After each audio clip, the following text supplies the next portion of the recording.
Welcome to your daily dose of sci-fi adventures. New stories dropped every single day. Smash that subscribe button and ring the to help us reach 1,000 subscribers and unlock even more epic cosmic tales. Arlen's world narrowed to the rhythmic beat of his own heart. Every pulse felt like a drum in his ears, a reminder of both life and its fragility. He pressed his forehead against the cool, fractured viewport of the freighter Auriga, staring down at Titan's swirling, amber-tinted seas. The ice fields, once serene, had turned chaotic, huge cracks snaking across the surface, plumes of vapor rising in ghostly pillars above him. In the inky void, something far more violent unfolded. Thousands of meteor fragments, detritus from the moon, Hyperia's sudden disintegration reigned around the giant moon like fiery raindrops. They cut through Titan's thin atmosphere in blinding streaks, then slammed into the Auriga's hull with detonations that shook the ship like an enraged beast. A bolt of red emergency lighting pulsed across the bridge, casting stark shadows. On the control consoles, sparks popped, wires hissed, and somewhere down the corridor, a distant alarm blared its warning. Arlen's single leg, fitted with a custom-designed prosthetic, trembled beneath him. He gripped his silver crutch so tightly his knuckles went white. The other crew members had tried to talk him out of being on the bridge during meteor showers, but commanding officer or not, his body had a stubborn will of its own, to stand guard at the place where danger loomed largest. Even now, as another impact sent a shockwave through the plating, he refused to allow himself to be carried away. Arlen. The soft voice of Lieutenant Sato sounded at his shoulder. Her dark eyes were wide with concern, and her hand hovered, ready to steady him. She'd been the first to volunteer as sensor operator, her glance shifting constantly between the tactical readouts and the viewport. Hull breach in Sector 4. We're venting at 70% containment. He nodded, baring his teeth as pain shot up his leg. I see it, he managed, voice tight. He swallowed past the lump in his throat. Fear had been his constant companion since he lost his leg in the Ganymede mining collapse 2 years ago. But fear could not be allowed to root him here and now.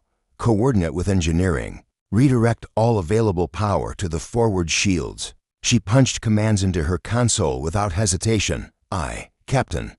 Diverting shields at 60%, but we need a better vantage soon, or we'll lose that sector. Arlen drew in a measured breath. His gaze flicked to the tactical display, a digital schematic of the Auriga overlaid, with blinking red zones where the hull's integrity was compromised. He studied the pattern. The barrage was concentrated on the starboard bow, exactly where the auxiliary escape bay lay. If that section took a critical hit, access to the life pods would be cut off. A brutal explosion rocked the bridge, tossing loose tools and datapads across the floor. Lieutenant Sato went down to one knee, bracing against the console as twisted metal groaned overhead.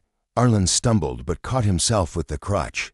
He winced as his prosthetic leg scraped across the deck, but forced himself upright. The emergency lights shifted to red level 1 critical. Captain to all hands.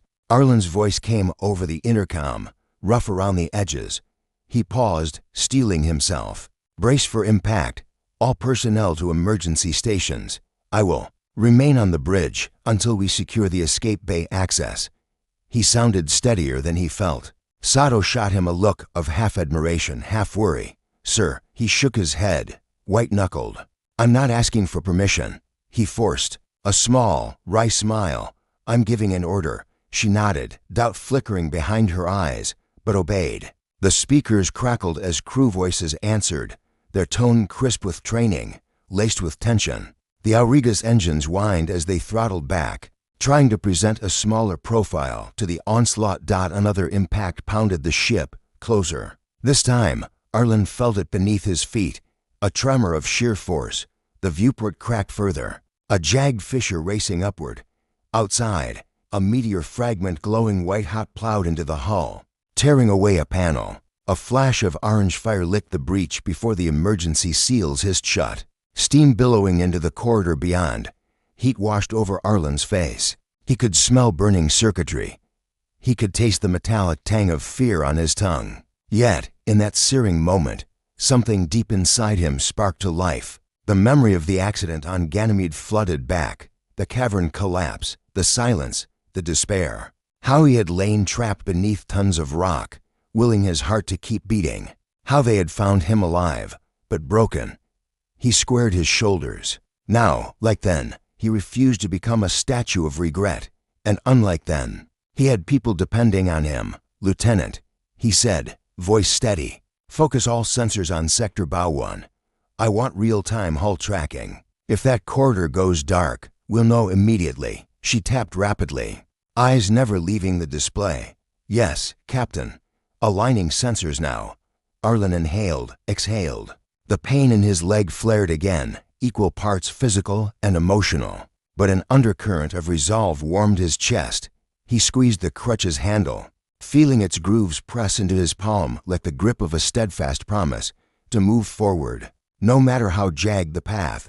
Above them, the meteor storm continued, its furious symphony. But on the Auriga's bridge, amidst the cacophony of alarms and the flash of warning lights, Captain Arlingen stood firm, limping, yes, but unbowed. The shattered orbit of Titan's moon was a tempest.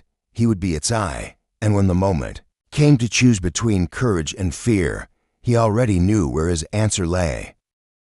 The corridor beyond the bridge stretched before Arlen, like the gullet of some great mechanical beast, long, narrow, and half-shrouded in darkness. Emergency lights sputtered overhead, their crimson glow painting every rivet and bulkhead splice. In ominous relief, he set his crutch at an angle against the grated floor and leaned into it, every step a negotiation between pain and determination. A fresh tremor rattled the ship. A jagged moan echoed through the plating as the Auriga flexed under the relentless hail of meteors. Loose debris rattled against the walls, somewhere deep inside. A groaning alarm began to pulse. Arlen swallowed. Once, twice, and moved on. Lieutenant Sato's voice crackled in his earpiece. "Captain, I'm picking up hull breaches along this corridor 3, maybe 4. The wall integrity is compromised. It won't hold if we stay here long." He closed his eyes for a heartbeat and imagined darkness swallowing him whole. Then he opened them again. "Stay in motion, understood. Keep scanning ahead. I need a clear path to the escape bay." He passed haphazardly stacked supply crates, emergency rations, spare tubing, a half-open box of inertial dampers that teetered ominously every time the ship shuddered. The air smelled of burnt circuitry and recycled exhale. The hiss of the life support ducts was drowned out by the distant roar of impacts. Halfway down the corridor, Arlen spotted two engineers crouched by a ruptured conduit. Sparks sprayed like fireworks, and a thin jet of superheated coolant sprayed into the hall. "Move back," one engineer shouted, barely audible over the squeal of leaking gas. Arlen paused. The engineers Lara Coe and Marcus Vale were among his most trusted hands, but right now their attention was on patching the breach. He could go round, pressing forward on a parallel service tunnel, but that path would add precious seconds he couldn't spare. He forced himself forward.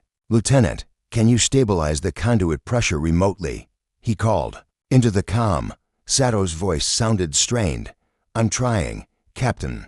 I need access to the auxiliary control panel on Deck 3. Arlen edged closer to the rupture, winced as coolant hissed across his boots. "Lara, Marcus, step aside. I'll do the manual override." Coe's eyes widened. "Captain, if you get too close," he put a hand on her arm. "I know the risk, but I'm closing the feed. Follow my lead and patch it as soon as the flow stops." Marcus snapped his tools shut and stepped back. Arlen unbuckled a small tool belt from his hips, one of the few allowances his rank gave him to descend from command to hands-on work. He jammed the override key into the access port and twisted. The hissing stuttered. The coolant spray sputtered, and then silence. He withdrew the key and handed it to Coe, who rushed forward with a sealant injector. In moments, the leak was contained. The corridor lights brightened fractionally as the local power regulators rerouted the load. "Good work," Arlen said, though his voice was hoarse. He settled back onto his crutch and tested his weight. The pain flared sharply, but he would not admit defeat to it. "Let's move." As they continued, the corridor narrowed further. The bulkhead plating here was older civilian retrofit panels from Auriga's early service days, and now each step felt like walking on cracking ice. A sudden roar announced another meteor strike, far louder and closer than before. The lights flickered out, plunging them into near-complete darkness. Arlen's breath hitched, but instinct took over. He tapped the tactile strips embedded in the floor and wall on emergency guide mesh. His crutch clicked along the strip. He memorized every dot and dash in the slim hope it would outlast the lights. Ko and Vale stumbled in behind him, hands grazing the wall to keep pace. His ear throbbed as the ship reeled again. Overhead conduits creaked, one arching low enough that Arlen caught his crutch's handle on a dangling cable. He dragged it free and nearly lost his balance. His prosthetic whined in protest, but he flew into a controlled lurch, knees locking to steady him. "Captain," Ko's voice quavered, the walls splitting. He turned his head toward the source of the sound. A fissure gaped open, spiderwebbing across the carter's side. Through it, he could see Titan's swirling haze and the violent sparklet void beyond. The hull's breach was half a meter wide, irregular shards of metal jutting inward. "Retrace your steps fast," Arlen barked, voice echoing off the steel walls. He lifted his crutch, gauged the floor as grating for a solid patch, and hopped back 3 paces. The corridor behind him collapsed in a deafening crash, twisted metal folding inward like a wounded beast. He gasped for air. His chest rose and fell rapidly. Ko and Vale converged beside him. Vel's face was pale in the emergency red glow. "We'd be trapped," he said, voice hollow. "If not for you." Arlen pressed a hand to his chest. "We're not safe yet. The escape bay is just ahead." They moved as a tight-knit cluster now, Arlen in front, crutch tapping rhythmically. Ko and Vale side by side, supporting each other, the carter's ceiling groaning ominously. Ahead, the triangular warning light of the escape bay entrance blinked 2 meters away. As they crossed its threshold, Arlen felt his pulse settle slightly. The shadows receded behind them, replaced by the harsh white of the bay's seal. He allowed himself a single breath of relief, but it was quick to vanish as the door's status panel flashed broken. "Manual override," Arlen muttered. He set the crutch aside and approached the control unit. His fingers danced over the panel's crippled touch interface, finding the hidden hatch release. Sparks showered around him as the lock servos strained. He felt heat bloom on his forearm. Got it. He rasped, and the escape bay door fell open with a groan of tortured hydraulics. Behind that door lay the life pod corridor and safety, but before that lay the choice between fear and action. Arlen took a final look back at the corridor of shadows, its darkness now sealed off, and stepped forward into the bright corridor beyond. Every inch the captain who refused to let terror claim him or his crew. The escape bay corridor beyond the sealed hatch was starkly lit in white, its smooth walls reflecting the harsh glow of the overhead floodlamps.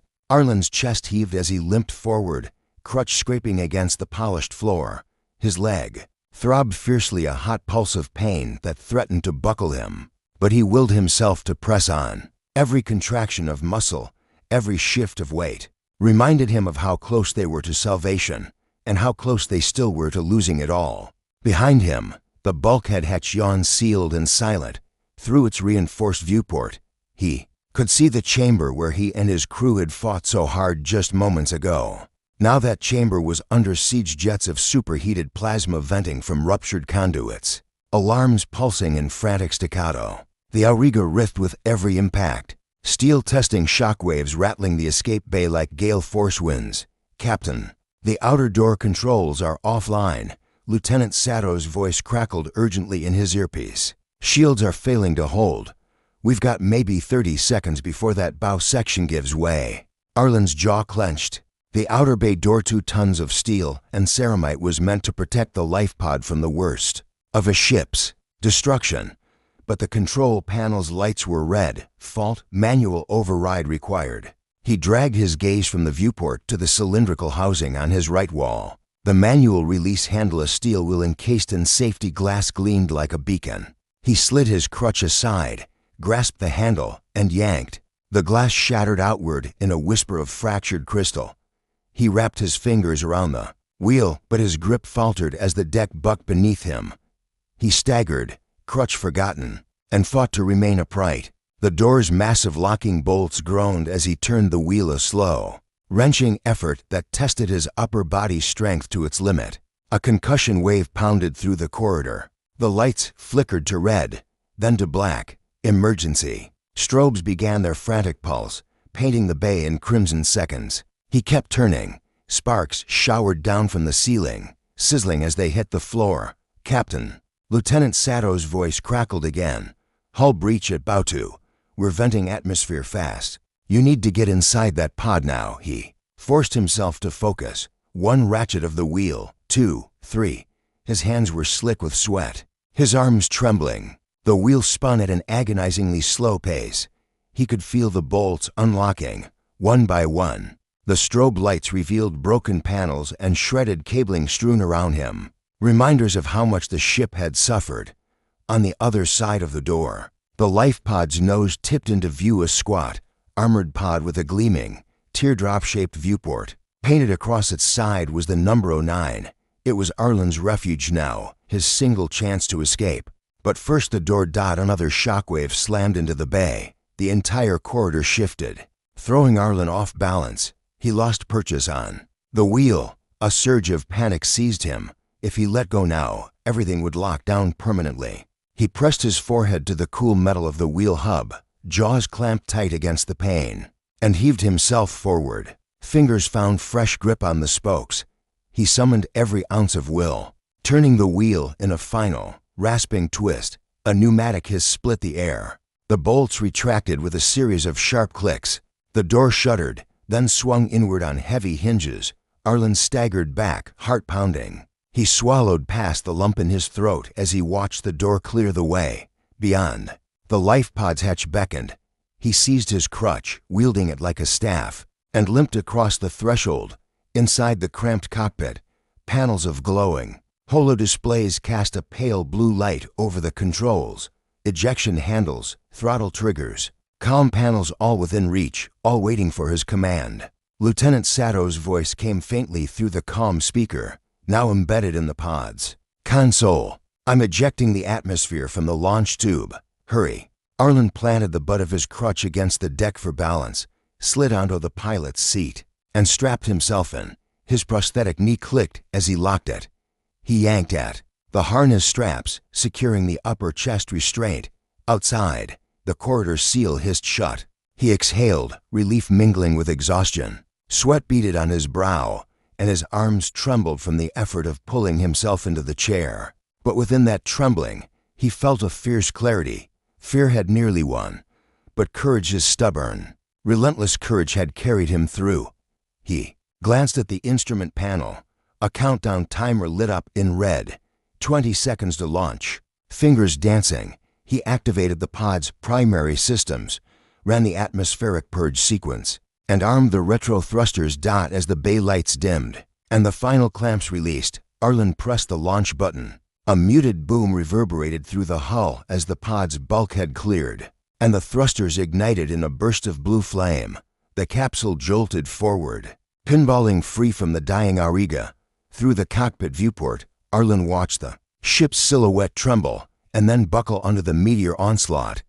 He didn't look away, even as tears stung his eyes. He thought of his crew, of those still fighting aboard, and he vowed to return once he had enough fuel, once he had enough backup. For now, though, the door of destiny had swung open, and he had answered its call. Fear had rattled his bones and sought to break his spirit, but at the final turn of that wheel, courage prevailed, and as the life pod hurtled him into the cold, star-studded void, Arlen knew his story was far from over. The life pod's thrusters burned bright, a cobalt flare pushing Arlen away from the agony of the Auriga. G-forces pressed him into the seat, prosthetic leg aching as it fought to absorb every jolt. Through the viewport, the shattered freighter dwindled, its twisted hull fracturing under the Meteor siege until it was nothing more than a distant, flickering ember against the void. Arlen's gloved fingers danced over the console, running a hurried systems check. Life support green, comms link searching, thrusters stable. He toggled the external sensors. Dozens of metallic flecks still tumbled across Titan's sky, but none dared come close to his slender escape corridor. His breath steadied. For the first time in hours, he felt the tremor of relief ripple through his chest. "Life Pod 9 to Nova Rescue," he called, voice steady despite the tremor in his lungs. "This is Captain Arlingen of the Auriga, requesting pickup vector and rendezvous instructions." Silence stretched wide, broken only by the low hum of the pod's subsystems.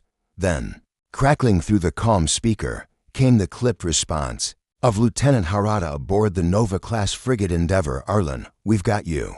Vector lock burn at 0.6 G for 30 seconds, then coast." At 3 minutes, Arlen's heart leapt. He punched the thruster controls, and the pod shuddered as directed. Outside the viewport, Titan's horizon curved gently, its amber haze receding.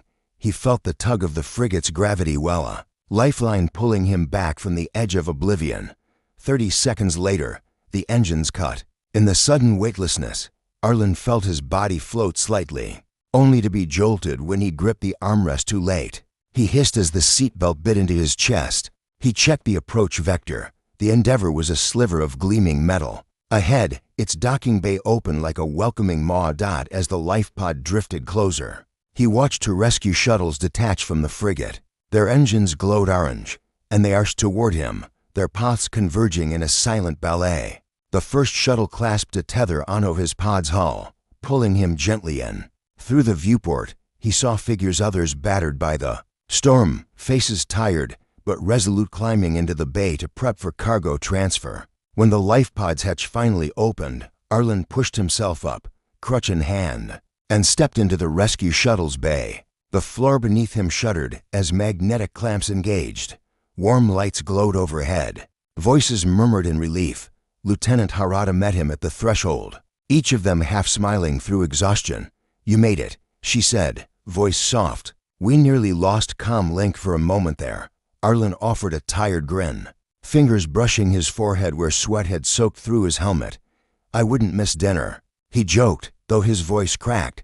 Behind him, the shuttles, hatch sealed, and he was lifted toward the Endeavour's medical deck. On the way, he passed rows of recovering crew miners from Titan's underground caverns, engineers from the Auriga, and a handful of Marines who'd held the ship's corridors. Against the storm, each nodded as he passed, recognition in their eyes. He raised his crutch in salute, a gesture of thanks, of solidarity. In the med bay, Arlen sat on a bioscan table while a med tech hovered, checking vitals. His leg throbbed, but was intact. His heart raced, but was steady. The tech offered water. He drank in long, grateful gulps. "Sharp work out there, Captain," she said, scanning the readouts. "Your crew's lucky to have you." He exhaled, tension leaving his shoulders. "We all did our part," he replied. His gaze drifted to the viewport beyond the medbay, a panorama of stars, Titan just a pale smudge at the edge of view. The void felt less empty now, filled with purpose and the promise of rescue. As the stars drifted past, Arlen allowed himself a moment of honesty. Fear had carved deep grooves in his soul, but courage had filled them with light. In the days to come, he would marshal the survivors, coordinate repairs, and chart a course home. But in this instant, he simply let the medtech's healing lights wash over him, and he closed his eyes, thankful that his crutch had borne him this far and that his spirit would carry him even further.